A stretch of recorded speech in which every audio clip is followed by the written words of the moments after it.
दोस्तों, क्या तमिलनाडु की सियासत में ऑपरेशन लोटस जैसा कोई नया खेल चल रहा है? क्या एक विधायक को 35 करोड़ रुपए का ऑफर देकर सरकार गिराने की कोशिश हुई है? और क्या इसी बीच विपक्ष के बड़े बड़े नेता और हजारों कार्यकर्ता अचानक मुख्यमंत्री विजय की पार्टी टीवीके में शामिल होकर पूरा राजनीतिक समीकरण बदल रहे हैं? अगर ये दोनों घटनाएं एक साथ जोड़कर देखें तो सवाल सिर्फ 35 करोड़ का नहीं बल्कि तमिलनाडु की सत्ता की सबसे बड़ी राजनीतिक जंग का है। आखिर पर्दे के पीछे क्या चल रहा है, आइए इस पूरी कहानी में जानते हैं। नमस्कार दोस्तों, मैं फिजा, स्वागत है आप सभी का 4PM महाराष्ट्र में। दोस्तों, तमिलनाडु की राजनीति इस वक्त बेहद गर्म है। एक तरफ सरकार गिराने की कथित साजिश का मामला सामने आया है, तो दूसरी तरफ विपक्ष के कई बड़े नेता अपनी पुरानी पार्टी छोड़कर मुख्यमंत्री सी जोसेफ विजय की पार्टी टीवीके में शामिल हो रहे हैं। इन दोनों घटनाओं ने पूरे राज्य की राजनीति में हलचल मचा दी है। सबसे पहले बात करते हैं उस मामले की जिसने पूरे तमिलनाडु में सनसनी मचा दी है। चेन्नई पुलिस ने डीएमके के पूर्व मंत्री और कोयम्बटूर साउथ के विधायक वी सेंथिल बालाजी के भाई अशोक कुमार के खिलाफ केस दर्ज कर लिया है। आरोप बेहद गंभीर बताए जा रहे हैं। पुलिस का कहना है अशोक कुमार ने टीवीके के एक विधायक को पार्टी छोड़ने के लिए मनाने की कोशिश की। इतना ही नहीं, विधायक को कथित तौर पर 35 करोड़ रुपए का ऑफर भी दिया गया है। यानी अगर आरोप सही साबित होते हैं तो मामला सिर्फ राजनीतिक संपर्क का नहीं बल्कि सीधे सीधे सरकार को अस्थिर करने की कोशिश का बन सकता है। पूरा मामला तब सामने आया जब टीवीके विधायक एन इलैयाराजा ने पुलिस में शिकायत दर्ज कराई। इलैयाराजा का कहना है कि पिछले कुछ समय से उन्हें लगातार फोन किए जा रहे थे। उन्हें कहा जा रहा था कि अगर वो मुख्यमंत्री विजय की पार्टी छोड़ दें तो उन्हें करोड़ों रुपए मिलेंगे। साथ ही उन्होंने ये भी आरोप लगाया कि जब उन्होंने इनकार किया तो उन्हें धमकियां भी मिलने लगी। शिकायत के बाद पुलिस ने जांच शुरू की और इस मामले में 5 लोगों को गिरफ्तार कर लिया है। पूछताछ के दौरान एक आरोपी नरेश ने ऐसा खुलासा किया जिसने पूरे मामले को नया मोड़ दे दिया है। पुलिस के मुताबिक नरेश ने बताया कि विधायक इलैयाराजा से संपर्क करने से पहले उसकी मुलाकात चेन्नई में अशोक कुमार से हुई थी। उसने ये भी दावा किया कि वही अशोक कुमार और सेंथिल बालाजी के कहने पर विधायक से मिलने गया था। हालांकि ये बयान अभी जांच का हिस्सा है और अदालत में इसकी पुष्टि होना बाकी है। पुलिस अब call record, mobile data, electronic सबूत, मीटिंग्स के पैसे के कथित वादे से जुड़े हर पहलू की जांच कर रही है। इन्हीं बयानों और शुरुआती सबूतों के आधार पर अशोक कुमार के खिलाफ भ्रष्टाचार रोकथाम कानून यानी कि प्रिवेंशन ऑफ करप्शन एक्ट समेत कई धाराओं में मामला दर्ज कर लिया गया है। अब सवाल ये उठता है कि आखिर एक विधायक को तोड़ने की जरूरत क्यों पड़ी? दरअसल दोस्तों, राजनीति में सिर्फ चुनाव जीतना ही सबसे बड़ी चुनौती नहीं होती है, बल्कि चुनाव जीतने के बाद सरकार को स्थिर बनाए रखना उससे भी बड़ा काम होता है। जब किसी सरकार का बहुमत बहुत ज्यादा मजबूत नहीं होता तब विपक्ष की हर रणनीति और सत्ता पक्ष की हर चाल चर्चा का विषय बन जाती है। ऐसे माहौल में अगर किसी विधायक को करोड़ों रुपए का ऑफर मिलने का आरोप लगे तो मामला सिर्फ एक व्यक्ति तक सीमित नहीं रहता बल्कि पूरी सरकार की स्थिरता पर सवाल उठने लगते हैं। यही वजह है कि इस पूरे मामले को तमिलनाडु पुलिस भी बेहद गंभीरता से देख रही है। जांच एजेंसियां सिर्फ ये नहीं देख रही है कि किसने किससे बात की बल्कि ये भी पता लगाने की कोशिश कर रही है कि क्या इसके पीछे कोई बड़ा राजनीतिक प्लान था या फिर ये कुछ लोगों की व्यक्तिगत कोशिश थी। अगर जांच में कोई बड़ा नेटवर्क सामने आता है तो आने वाले दिनों में इस केस में और भी बड़े नाम जुड़ सकते हैं। इसी बीच राजनीतिक माहौल को और दिलचस्प इसलिए भी माना जा रहा है क्योंकि जिस वक्त सरकार गिराने की साजिश जांच चल रही है उसी समय मुख्यमंत्री विजय की पार्टी लगातार अपनी ताकत बढ़ाने में जुटी हुई है। यानी एक तरफ सरकार को कमजोर करने के आरोप लगे रहे हैं तो दूसरी तरफ सरकार खुद विपक्ष के नेताओं को अपने साथ जोड़कर अपना जनाधार मजबूत करती नजर आ रही है।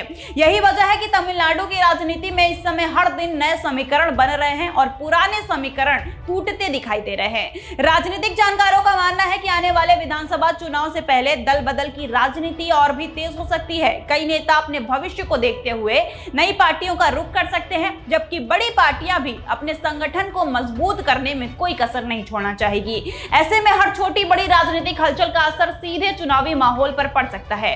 फिलहाल जनता की नजर सिर्फ इस बात पर टिकी है कि पुलिस जांच में आगे क्या निकलकर सामने आता है। क्या सच में किसी विधायक को 35 करोड़ रुपए का ऑफर दिया गया था या फिर जांच के बाद तस्वीर कुछ और निकलेगी? वहीं दूसरी तरफ टीवीके में नेताओं की लगातार एंट्री ये भी दिखा रही है कि राज्य की राजनीति तेजी से बदल रही है। यही कारण है कि तमिलनाडु की सियासत इस समय पूरे देश की सबसे चर्चित राजनीतिक कहानियों में से एक बन चुकी है। इससे पीछे पीछे भी पूरी राजनीतिक कहानी छुपी हुई है। दरअसल पिछले विधानसभा चुनाव में अभिनेता से नेता बने सी जोसेफ विजय की पार्टी टीवीके ने शानदार प्रदर्शन किया था।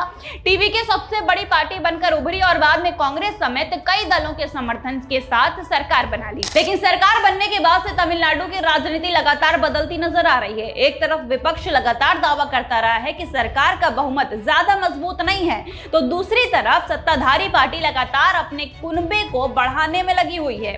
यहीं से शुरू होती है इस कहानी का दूसरा बड़ा अध्याय। जिस समय पुलिस खरीद फरोख्त की जांच कर रही थी, उसी दौरान एक और बड़ी राजनीतिक खबर सामने आ गई है।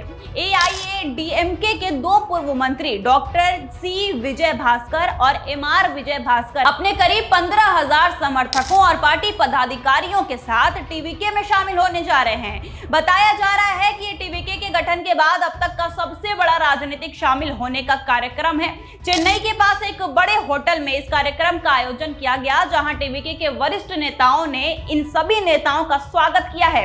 सिर्फ दो पूर्व मंत्री ही नहीं, कई पूर्व विधायक, पूर्व मंत्री, जिला स्तर के बड़े नेता और 208 से ज्यादा पूर्व यूनियन सेक्रेटरी भी टीवीके में शामिल हो गए हैं। आयोजकों का दावा है कि करीब 15,000 कार्यकर्ता और समर्थक इस कार्यक्रम में पहुंचे। इन लोगों के लिए लगभग 200 बसें और 600 से ज्यादा गाड़ियों का इंतजाम किया गया था।